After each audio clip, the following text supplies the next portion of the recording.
우리가 오늘 살피게 되는 로마서의 특징 가운데 하나는요, 기독교의 교리와 기독교인의 윤리, 그것이 결합되고 있다, 그런 사실입니다. 1장에서 11장까지는 교리를 다루고 있고요, 오늘 본문인 12장부터 끝장까지는 윤리에 대해서 다룹니다. 교리라고 하면 기독교 신학에 대한 내용이지요. 반면에 윤리는 우리의 삶 속에서 실천하는 것을 말합니다.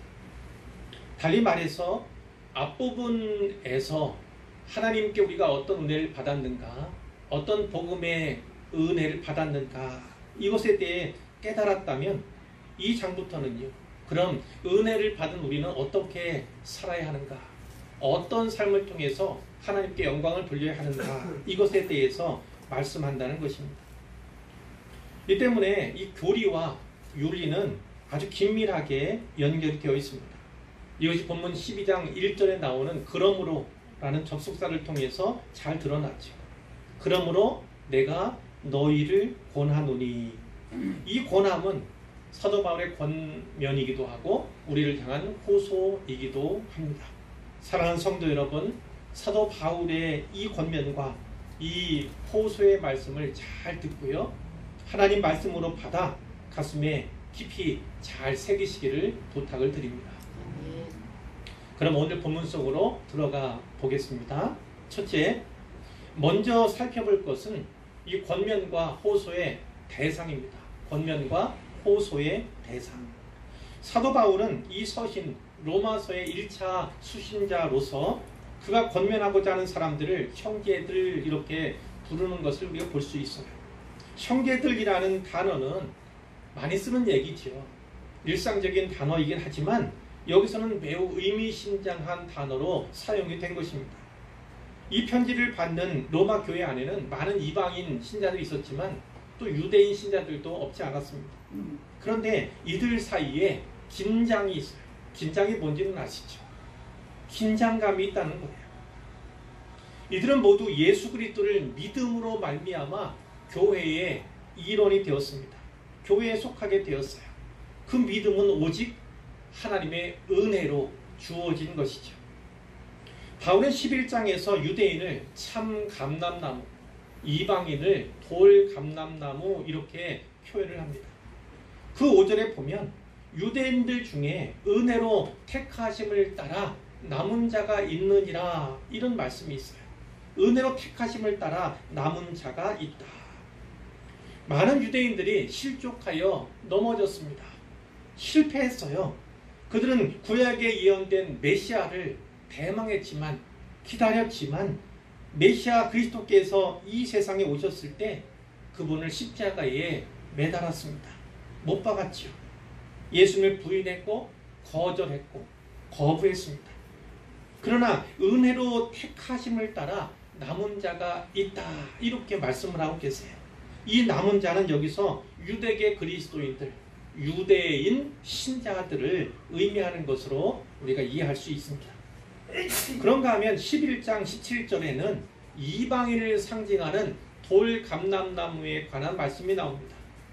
돌 감람나무인 네가 그들 중에 접붙임이 되어 참 감람나무 뿌리의 진액을 함께 받는 자가 되었은즉, 이렇게 기록하고 있습니다. 이방인 신자들은 어떤 은혜를 입었습니까? 접붙임의 은혜. 나무를 접붙인다고 하잖아요. 그 접붙임의 은혜를 입었다고 말씀해요. 원래 이방인들은 돌 감람나무였습니다. 그런데 참 감람나무와 접붙여진 거예요. 그로 인해서 참 감람나무의 뿌리의 진액을 함께 공급받는 자가 되었다, 사도 바울이 이렇게 말씀하는 것입니다. 이처럼 모든 신자는 유대인이든 이방인이든 인종이나 민족과 상관없이 하나님의 가족이 되었습니다. 그리고 형제 자매가 되었습니다. 이처럼 가족이라면요, 형제들이라면 어떻게 해야 합니까? 마땅히 서로 사랑해야 하죠. 만일 서로 간에 긴장이 있다면 그것은 좋은 관계가 아닌 거예요. 유대인 신자이든 이방인 신자이든 서로 사랑해야 합니다. 사도 바울은 1차적으로는 로마 교회 신자들에게 나아가 모든 신자들에게 그리고 오늘 우리들에게 권면하고 호소합니다. 우리가 서로 사랑할 수 있기를 바랍니다. 주님의 본을 따라 먼저 사랑하고요. 더욱 사랑하고요. 끝까지 사랑할 수 있기를 바랍니다. 둘째, 다음에 볼 것은 이 권면과 호소의 근거입니다. 권면과 호소의 근거. 즉 사도 바울이 이 권면과 이 호소를 무엇에 근거해서 말하고 있는가, 무엇에 기초해서 말하고 있는가, 이것을 살펴보는 거죠. 본문에 보면 내가 하나님의 모든 자비하심으로 너희를 권하노니 이런 말씀이 있습니다. 여기 하나님의 모든 자비하심이라는 표현이 나오는데 이것은 바울이 앞의 내용을 핵심적으로 요약한 거예요. 자, 바울이 1장부터 11장까지 11장에 걸쳤어요. 말씀한 것, 또 전한 것이 무엇입니까? 한마디로 하면 하나님의 모든 자비하심이라는 겁니다. 하나님의 모든 자비하심에 대해서 11장에 걸쳐서 말씀해 왔던 거예요. 어떤 내용이죠? 복음이라는 게 도저히 용서받을 수 없고 용서받을 가치도 없는 죄인들에게 주어지는 하나님의 자비다. 이렇게 말씀하고 있는 거예요. 하나님의 자비가 어떻게 드러났습니까? 그런 죄인들을 위해서 죽으시도록 자기 아들을 보내셨어요. 그들을 오직 믿음으로, 그러니까 어떤 조건을 이루어서가 아니라, 충족해서가 아니라, 보셔서가 아니라 단지 오직 믿음만으로 값없이 그들을 의롭게 하셨다는 거예요. 또 생명을 주시는 하나님의 성령을 그들에게 보내주셨는데 단지 인재의 역사만 아니라 각 사람 안에 내주케 하시는 역사를 우리에게 허락하셨죠. 그리고 그들을 그분의 자녀, 하나님 자녀로 삼아 주셨습니다. 이것이 하나님의 모든 자비하심을 요약하고 있다, 이렇게 말씀을 드릴 수 있겠는데요. 특별히 로마서 9장부터 11장까지의 핵심적인 단어를 꼽자면 바로 자비입니다. 9장 16절에 그런즉 원하는 자로 말미암음도 아니요 다른 박질하는 자로 말미암음도 아니요 오직 긍휼히 여기시는 하나님으로 말미암음이니라. 아멘. 이런 말씀이 있어요. 무엇에 대한 말씀입니까? 바로 구원에 대한 말씀입니다. 구원은요 원한다고 해서 주시는 것이 아니에요. 구원은 수고한다고 해서 주어지는 것도 아니라는 겁니다. 오직 우리를 긍휼히 불쌍히 여기시는 하나님으로 말미암는다, 이렇게 말씀하고 있죠.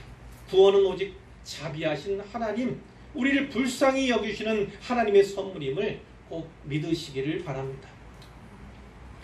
9장 21절 이하에 보면 토기장이 이야기가 나오죠. 성경에 토기장이 이야기가 또 등장하지만 여기서는 좀 다른 내용이에요. 21절에 보니까 토기장이가 진흙 한 덩이로 하나는 귀 쓸 그릇을, 하나는 천이 쓸 그릇을 만들 고난이 없느냐, 이렇게 묻습니다. 이 토기장이는 하나님을 상징하는 거죠. 하나님을 토기장이로 묘사하고 있는데 토기장이신 하나님 그분의 주권에 대해서 여기서 다루고 있는 거예요.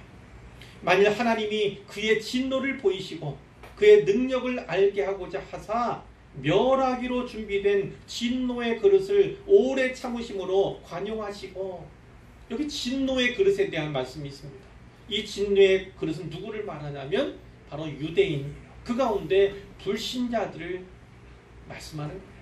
그들을 향해서도 오래 참으신다, 오래 용납하신다, 이렇게 말씀하고 있고, 또 하나는 영광 받기로 예비하신 바 긍휼의 그릇에 대하여, 또 하나는 진노의 그릇 말고 긍휼의 그릇에 대해서도 말씀하고 있습니다. 이 긍휼의 그릇은 무엇을 의미하는가? 바로 이방인이에요. 이방인 가운데 신자가 된 사람들입니다. 자, 이들에 대하여 그 영광에, 그는 하나님의 영광의 풍성함을 알게 하고자 하셨을지라도 무슨 말을 하리요?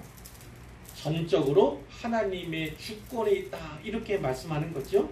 이 그릇은 우리니, 이 그릇은 우리라고 합니다. 우리는 그리스도인을 말하는 거예요. 이 그릇은 곧 유대인 중에서뿐 아니라 이방인 중에서도 부르신 자니라. 유대인이든 이방인이든 하나님께서 긍휼의 그릇으로 택하신 자들, 그런 자들이 은혜 안에 있다고 말씀하시는 것이죠. 여러분, 하나님께서 우리를 부르신 목적은요, 우리는 이방인이었잖아요. 우리는 유대인이 아니잖아요. 우리를 부르신 목적은요, 긍휼의 그릇에 대하여, 즉 우리로 하여금 그 영광의 풍성함을 알게 하시려는 거예요. 우리로 하여금 하나님의 영광의 풍성함을 알게 하고자 하시려는 뜻으로 우리를 부르셨다는 거예요. 우리를 구원하셨다는 겁니다. 그런데 생각해보면 우리는 과연 그 하나님의 영광의 풍성함을 얼마나 알고 있는가? 얼마나 경험하고 있으며 얼마나 누리고 있는가? 그렇게 누리며 사는가? 이것에 대해서 생각할 필요가 있습니다. 이전 설교에서 헬라어 카리스마타에 대해서 나눈 적이 있어요. 이 카리스마타는 카리스마의 복수형이에요. 카리스마는 은사이고 카리스마타는 은사들, 이렇게 보시면 되는데, 그 카리스마타 말고도 카리스라고 하는 헬라어 단어가 있습니다. 이 카리스라고 하는 단어에는 은혜라는 뜻이 있고요, 또 하나의 뜻이 있는데 그것이 감사입니다. 그러니까 은혜는 은혜와 감사, 그것을 포괄하는 단어가 바로 카리스다라는 거예요. 그러니까 은혜와 감사는 서로 때려야 뗄 수 없는 관계에 있는 것이죠. 은혜를 입은 자라면, 은혜를 받은 자라면 마땅히 감사해야 한다는 가르침이 거기에 담겨 있는 것입니다. 감사가 없이는요, 하나님의 영광의 풍성함을 알 길이 없습니다. 감사가 없이는 그 하나님의 영광의 풍성함을 경험할 수도 없고 누릴 수도 없는 거예요. 그러니까 먼저 감사하시기를 바라고요. 더욱 감사하시기를 바라고 끝까지 감사하시기를 바랍니다. 자, 이제 나머지 부분에 대해서 살펴보고자 하는데요. 하나님의 모든 자비하심을 통해서, 달리 말하면 그분의 은혜를 통해서 신자가 된 우리는 어떻게 살아야 하는가? 그것을 사도 바울이 두 가지로 권면하고 있습니다. 하나는 우리 몸을 하나님께 드리는 것에 대해서, 또 하나는 우리의 마음을 새롭게 됨으로써, 마음을 새롭게 함으로써 변화를 받는 일에 대해서 말씀을 하고 있는데, 이 두 가지를 각각 셋째, 넷째 이렇게 나누어서 살펴보고자 합니다. 셋째입니다. 너희 몸을 하나님께 드리라는 권면과 호소예요. 너희 몸을 하나님께 드리라는 권면과 호소. 1절 하반절의 말씀을 보시면 너희 몸을 하나님이 기뻐하시는 거룩한 산 제물로 드리라. 이는 너희가 드릴 영적 예배니라. 이런 말씀이 있죠. 바울은 여기서 제사의 이미지를 사용합니다. 제사. 그리고 이 제사의 이미지를 유지하기 위해서 다소 전문적이라고 할 수 있는 그런 용어들을 계속해서 하고 있는데, 바울은 우리, 그리스도인인 우리를 가리켜서 우리를 제사장적인 인물로 묘사하는 것을 이 본문 통해서 보게 되는 거예요. 우리를 제사장으로 묘사하고 있다는 거예요. 이 제사장은 어떤 인물입니까? 하나님의 자비하심에 대한 감사의 보답으로 자기 몸을 산제사로 드리는 인물이에요. 자기 몸을 산제물로 드리는 인물이 바로 여기에 등장하는 제사장적 인물이고 곧 신자다라는 것입니다. 이러한 산제사는 어떻게 묘사되고 있습니까? 하나님이 기뻐하시는, 그리고 하나님 앞에 거룩한, 이렇게 묘사되어 있지요. 이것은 도덕적인 면에서도 그렇고 또 육체적으로 흠이나 결점이 없는 것, 그것을 말하기도 하고요. 레위기에 자주 나오는 표현이 있죠. 향기로운 냄새, 이런 표현이 레위기에 나오는데 그 향기로운 냄새와 같이 하나님께 드림이 되는 것, 그것을 말씀하는 것으로 보게 되는 거죠. 이러한 제사를 바울이 우리가 드릴 영적 예배다, 이렇게 말씀하는 겁니다. 우리가 드릴 영적 예배예요. 이 영적이라고 표현된, 번역된 부분은요, 이 헬라어로 로기코스라고 하는 단어를 번역한 겁니다. 로기코스. 그런데 우리말 성경에는 그것을 영적 이렇게 번역을 했고, 밑에 나나주에 보시면 나나주에 나오죠. 또는 합당한 이렇게도 번역이 될 수 있는 단어예요. 영적이라는 것 또는 합당한 이렇게 번역할 수 있다는 것이죠. 그러면 이 산예배라는 것, 하나님께 합당한 예배, 영적인 예배라는 것이 과연 무엇인가? 그것을 우리가 살펴볼 필요가 있겠죠. 단도직입적으로 말씀드리자면 그것은 어떤 성전이나 어디 예배 처소에 드리는 그런 예배, 혹은 교회당에서 드리는 예배, 이것만 말하는 것이 아니라 우리의 일상생활 속에서 삶으로 드리는 예배를 가리킨다, 이렇게 볼 수 있어요. 그것을 우리 몸을 하나님께 드리는 것으로 표현하고 있다는 거예요. 우리 몸을 하나님께 드리는 것, 그것은 단지 우리의 몸만이 아니라 우리의 삶을 하나님께 드리고 우리의 생애를, 우리의 시간을, 우리가 가진 것을 하나님께 드리는 모든 것을 말하는 것으로 볼 수가 있어요. 이렇게 바울이 로마서를 보냈을 때 그 로마서의 회중들 가운데 헬라 사람들도 있었을 거예요. 헬라 출신 사람들도 있었을 거예요. 아마 그 사람들, 이 로마 교회를 이루는 구성원들 가운데 일부는 큰 충격을 받았을 수 있습니다. 왜냐하면 이 헬라 사람들, 이 그리스 사람들은요, 이 플라톤 철학에 되게 익숙해 있는 사람이에요. 그 사상을 배경으로 자라난 사람들이거든요. 그런데 그들은요, 어떤 생각하고 있냐면 육체는 무덤이다, 육체는 무덤이다, 이런 사고를 가졌던 사람들이에요. 사람의 영혼이 육체 가운데 갇혀있다. 그래서 해방될 날을 간절히 기다린다. 이런 의식이 이 그리스인들, 헬라인들에게 있었던 거예요. 그런 생각들이 의식 가운데 그들이 성장해 왔다는 것이죠.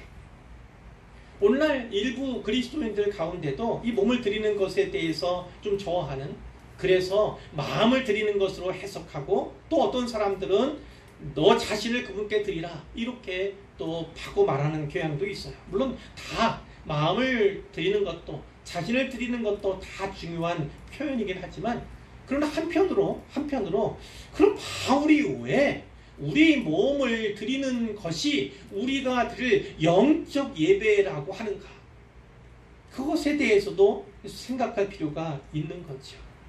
저는 여기에 우리 기독교의 역설이 있다고 봅니다. 역설이 있다고 봐요. 자, 이렇게 영적이라고 하는 표현을 쓸 때 우리는 어떤 것을 생각합니까? 외적, 밖으로 드러나는 것보다는 내적인 것, 안에 있는 것, 그것을 또 생각하게 되고, 구체적이라기보다는 추상적인 것을 생각하게 되고, 그리고 어떤 신비적인 요소를 우리가 생각하는 경향들이 많이 있잖아요. 그런데 주목할 것은 그렇게 내적이고 추상적이고 신비적이기만 한 예배는 하나님을 기쁘시게 할 수 없다는 거예요. 사도 바울이 지금 그렇게 말씀하는 거예요. 어떻게 해야 합니까? 몸을 드리는 것이 하나님을 기쁘시게 한다고 말씀하는 거예요. 우리의 몸으로 수행하는 모든 구체적인 봉사 행위들 있지 않습니까? 예배도 역시나 서비스예요. 봉사 행위입니다. 그리고 전도하는 것, 선교하는 것, 그리고 구제하는 것, 이 모든 것들, 그것이 다 여기에 속한다 볼 수 있는데, 몸으로 수행하는 것들을 통해서 하나님께서 영광을 받으신다. 하나님을 기쁘시게 한다는 거예요. 단지 영적인 것에만 집착하는 것이 아니라 영적인 것이 몸으로 표현되는 것, 드러나는 것, 실천되는 것, 그것이 하나님을 기쁘시게 한다. 이런 이해를 우리가 가질 수 있다는 것이죠. 그래서 참된 제자도에 대해서 이야기한다면 앞에 나오는 내용들이에요. 소극적인 측면에서는 우리 몸의 행실을 죽이는 것에 대해서 바울이 말씀을 하고 있고요. 그리고 좀 더 적극적으로 이야기한다면 몸의 지체를 하나님께 드리는 것, 이렇게도 묘사하고 있는데, 이 소극적인 측면과 적극적인 측면 다 합해서 몸을 하나님께 드리는 것, 그것이 하나님을 기쁘시게 한다. 이렇게 우리가 이해할 수 있다는 거예요. 바울은 이 책 3장 13절 이하에서 타락한 인간에 대해서, 인간의 타락상에 대해서 폭로하는 가운데 우리 몸의 지체들에 대해서 언급하는 내용들이 나와요. 예를 들면 이런 겁니다. 그들의 목구멍은 열린 무덤이요. 목구멍 얘기가 나왔죠. 목구멍 얘기. 그 혀로는 속임을 일삼으며 그 입술에는 독사의 독이 있고 그 입에는 저주와 악독이 가득하고 그 발은 피 흘리는데 빠른지라. 파멸과 고생이 그 길에 있어 평강의 길을 알지 못하였고 그들의 눈앞에 하나님을 두려워함이 없느니라 함과 같으니라. 아멘. 이렇게 말씀하고 있다. 목구멍 얘기하고요, 혀 이야기하고요, 입술 이야기하고요, 입도 이야기하고요, 발도 이야기하고 그리고 눈도 이야기하는 것을 보게 됩니다. 이처럼 몸을 통해서 하나님의 영광을 가릴 수 있고 타락상을 스스로 드러낼 수 있다는 거예요. 반면에 그럼 반대로 우리는 어떻게, 신자라면 어떻게 해야 합니까? 몸의 행위들을 통해서, 이 몸의 지체들을 통해서 하나님께 영광을 나타내야 한다. 이것이 사도 바울의 가르침인 거예요. 예를 든다면 이렇게 말씀하죠. 우리 몸의 각 부분을 불의의 병기로, 불의의 병기로 드릴 것이 아니라 의의 병기로 하나님께 드려야 한다. 6장에서 거듭거듭 사도 바울이 이렇게 가르치고 있거든요. 이렇게 말씀하고 있거든요. 그러니까 우리는 어떻게 합니까? 우리의 발은 당연히 하나님의 길에 행해야 하는 것입니다. 우리의 입술은, 우리의 입은, 우리의 혀는 진리를 말하며 진리를 전하는데 소용돼야 하는 것이죠. 우리의 손은 연약한 자들을 세워 일으키는 데 사용되고, 그리고 혹은 요리를 한다든지 다른 봉사 행위를 통해서 섬김을 나타내는 그런 데 선용이 되고, 우리의 팔은 연약한 자들을 안아주는 도구로, 우리의 귀는 그 가난한 자들, 연약한 자들의 부르짖음에, 또 믿지 않는 자들의 부르짖음을 듣는 귀로, 그리고 우리의 눈은 하나님을 끊임없이 바라보는 이런 도구로 사용이 되어야만 하나님께 영광을 드릴 수 있다는 거예요. 바로 이겁니다. 이 우리의 몸 지체들 있잖아요.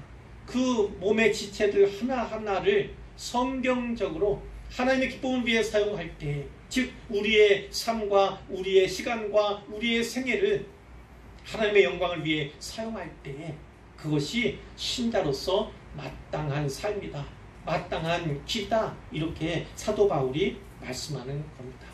우리의 지체에 대해서 한 가지 한 가지 사용법에 대해서 다시 한번 깨닫고 바르게 사용하는 우리가 되기를 소원합니다. 넷째입니다.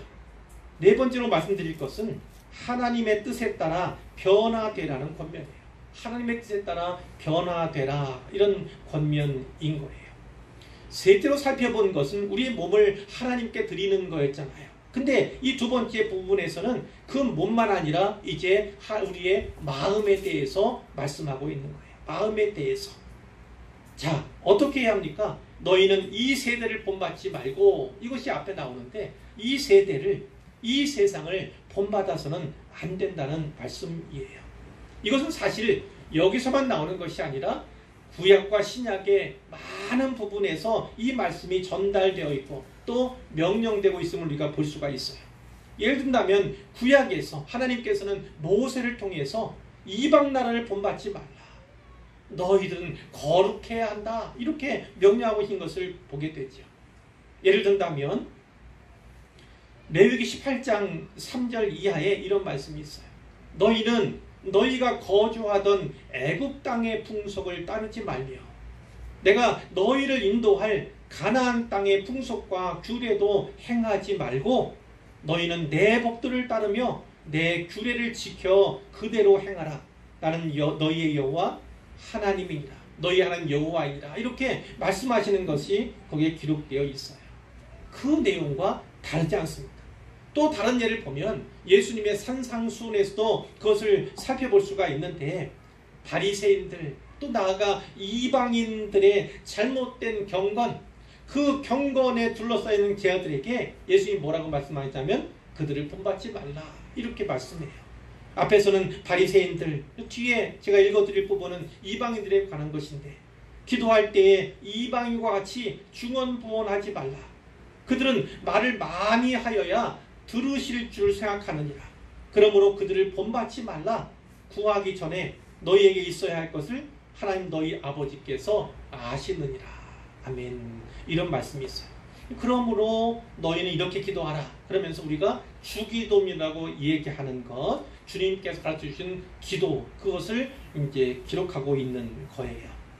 자, 여기서 바울은 어떻게 얘기한다고요? 너희는 이 세대를 본받지 말라. 이 세상을 본받지 말라. 이렇게 말씀하고 있어요.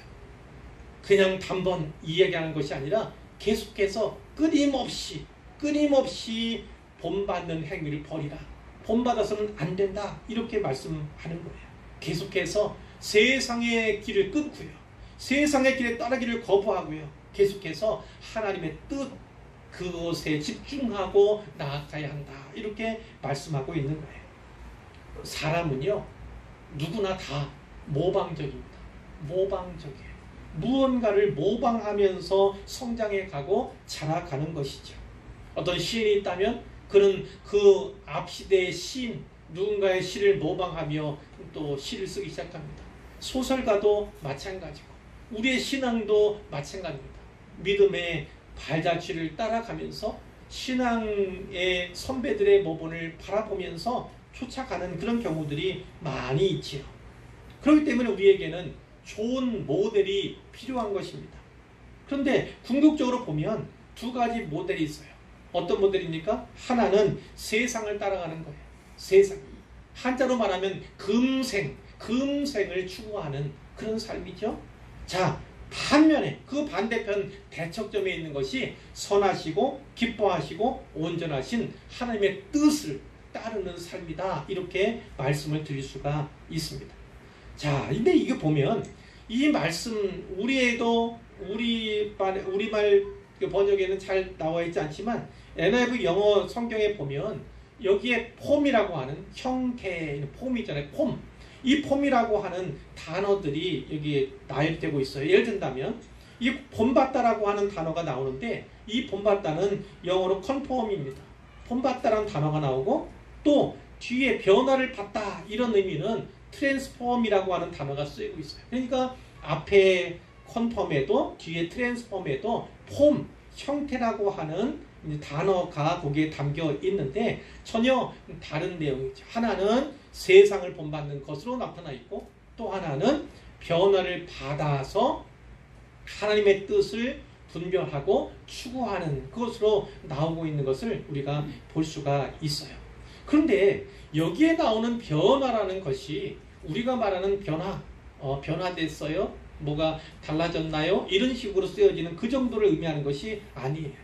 사실은 변화라는 것이 좀 더 강력한 표현으로서 변형 이렇게 이해가 되어져야 하는 거지. 그러니까 영어로 단지 change 이것이 아니라 transform입니다.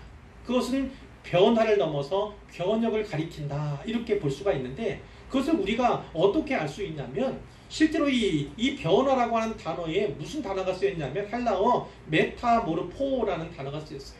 메타모르포라고 하는 단어가 사용되어 있는데 이 단어는요 마태복음과 마가복음에서 예수님의 변형에 대한 그것을 의미할 때 사용된 단어예요.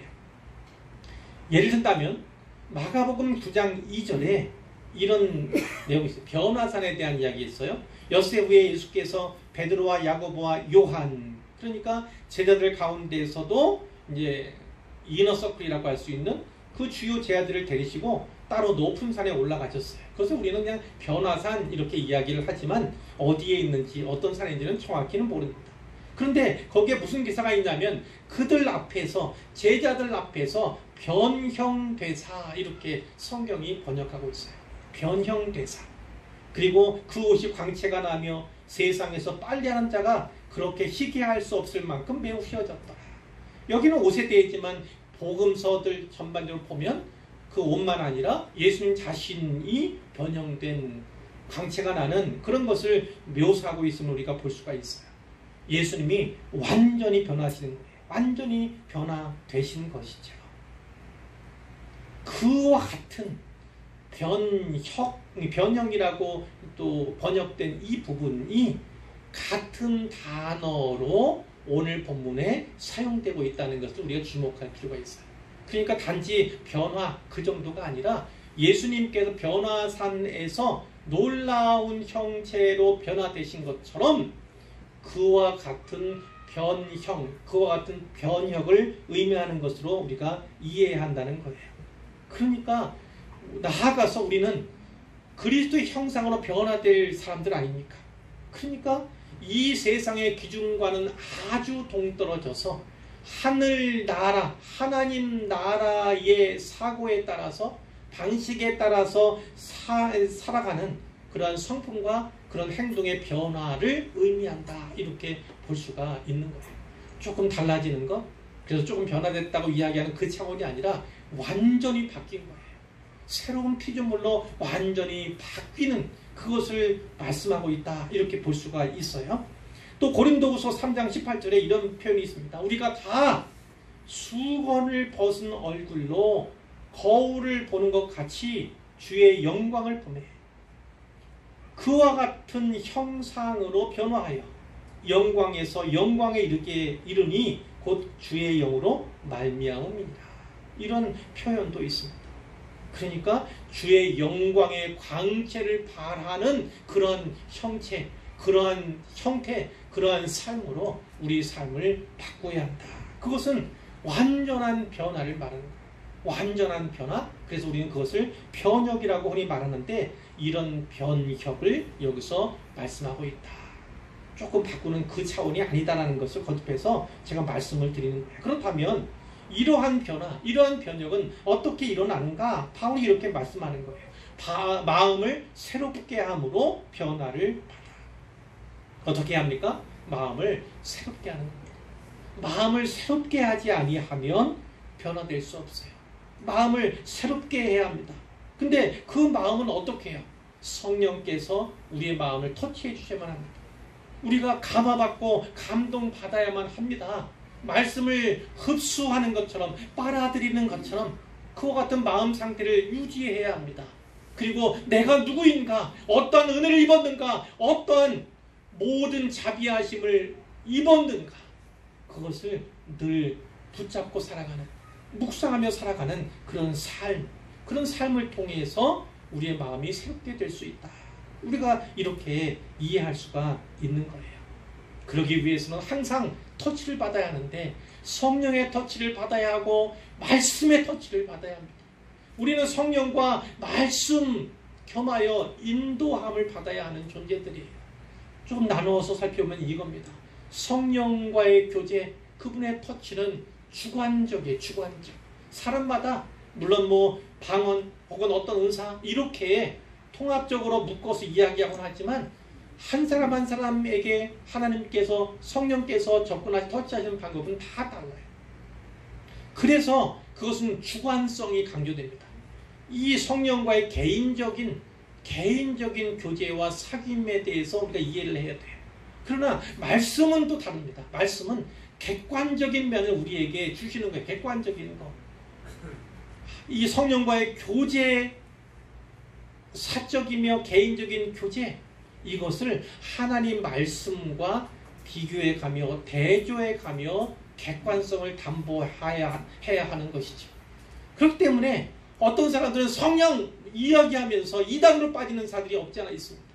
그리고 늘 담벼락 위에서 어디로 쏠지 위태위태 그렇게 신앙생활하는 사람들이 없지 않아요. 그런 사람들은 대개 이 말씀, 하나님의 말씀에 담보를 받지 못한, 객관성을 담보하지 못한 신앙의 태도를 보이는 사람들이에요. 둘 다 중요하다고 말씀드리는 거예요. 하나님의 말씀을 통해서는 우리가 객관성을 담보할 수 있고 또 성령과의 교제 가운데서는 주관적인 면도 나타난다는 거예요. 주관적으로 또 객관적으로 이렇게 조화 있게 성령과 말씀의 인도와 지배를 받는 것이 신자로서 가장 좋은 면이다, 좋은 기다, 이렇게 말씀을 드릴 수가 있는 것입니다. 그런데 그것이 다 어디에 모두어져 있습니까? 마음이 새롭게 됨으로 변화를 받아서 무엇을 해야 한다는 거예요? 무엇을요? 하나님의 선하시고 기뻐하시고 온전하신 뜻이 무엇인지 분별하도록 하라 하는 거예요. 결국은 그 새롭게 되고 마음이 새롭게 되고 변화받아서 우리가 추구해야 할 것은 하나님의 뜻이라는 것입니다.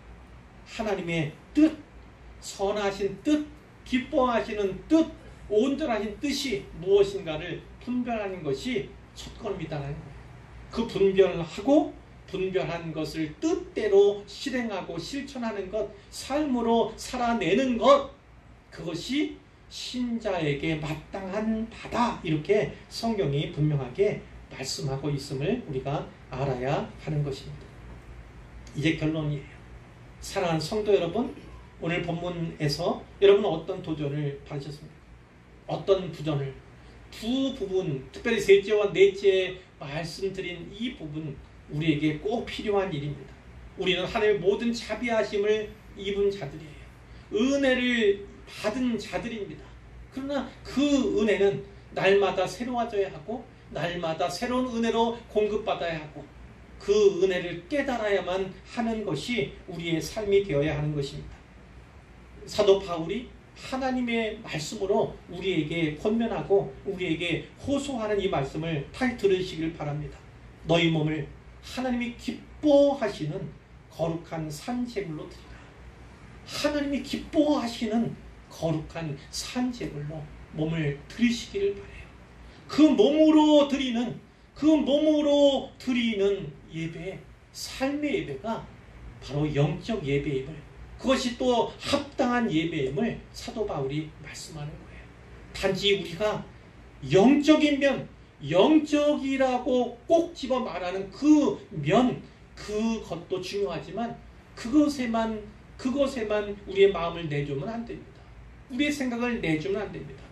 그 부분만 아니라 우리의 몸 전체를, 우리의 삶을, 우리의 생애를 하나님께 드릴 때 그것이 비로소 하나님이 기뻐하시는 예배의 모습이고 기뻐하시는 삶의 모습이다, 이렇게 말씀하고 있어요. 두 번째는 어떤 거죠? 몸 말씀 말고 이제는 마음에 대한 거예요. 마음을 새롭게 해야 합니다. 그것은 성령의 터치 혹은 말씀의 터치로만 가능한 것인데, 그렇게 될 때 우리 안에 변화가 일어납니다. 이 변화는 조금 바뀌는 그런 수준이 아니에요. 변혁이라고 말씀드렸어요. 체인지가 아니라 트랜스폼이라고 말씀을 드렸습니다. 이것은 완전한 변화입니다. 마치 코페르니쿠스 연상할 수 있어요. 전에는 지구가 하늘이 돈다고 했죠. 하늘이 돈다. 그러나 나중에 과학적인 지식은 어떤 겁니까? 과학적인 발견은 지구가 도는 거예요. 땅이 도는 거였어요. 이와 같이 세계관이 완전히 바뀌는 그런 코페르니쿠스적 전환과 같은 그러한 변혁이 신자들에게 요구된다. 우리는 그렇게 변혁된 삶을 살아야 한다, 이렇게 말씀을 하고 있는 겁니다. 본받아서는 안 될 것은 본받아서는 안 됩니다. 세대를 본받고 세상을 본받아서는 안 됩니다. 이 세상의 가치관과 세계관을 받아서는 안 됩니다. 우리는 오직 하나님의 선하시고 기뻐하시고 또 온전한 뜻이 무엇인지를 분별해야만 합니다. 그 분별하는 수고를 통해서 또 분별하고 나서 그것을 통해서 분별된 삶을 살아내는 것, 그것이 우리가 하나님께 감사를 표하고 은혜에 대해 보답하는 그러한 표다, 이렇게 분명하게 사도 바울이 우리에게 말씀하고 있습니다. 바라건대 우리 성도님들 한 분 한 분이요, 자기 몸을 하나님이 기뻐하시는 거룩한 산 제물로 드릴 수 있기를 바랍니다. 그리고 몸만 아니라 그 마음을 새롭게 해서 성령과 말씀의 조명을 받고 터치를 받아서 변화가 되기를 원해요. 그 큰 놀라운 변화를 통해서 하나님의 선하시고 기뻐하시고 온전한지 무엇인지 분별해 나가는, 또 분별된 그 뜻을 이루어 가는 데 힘쓰는 그런 우리 모두가 되기를 우리 주님의 이름으로 축복하고 축원합니다.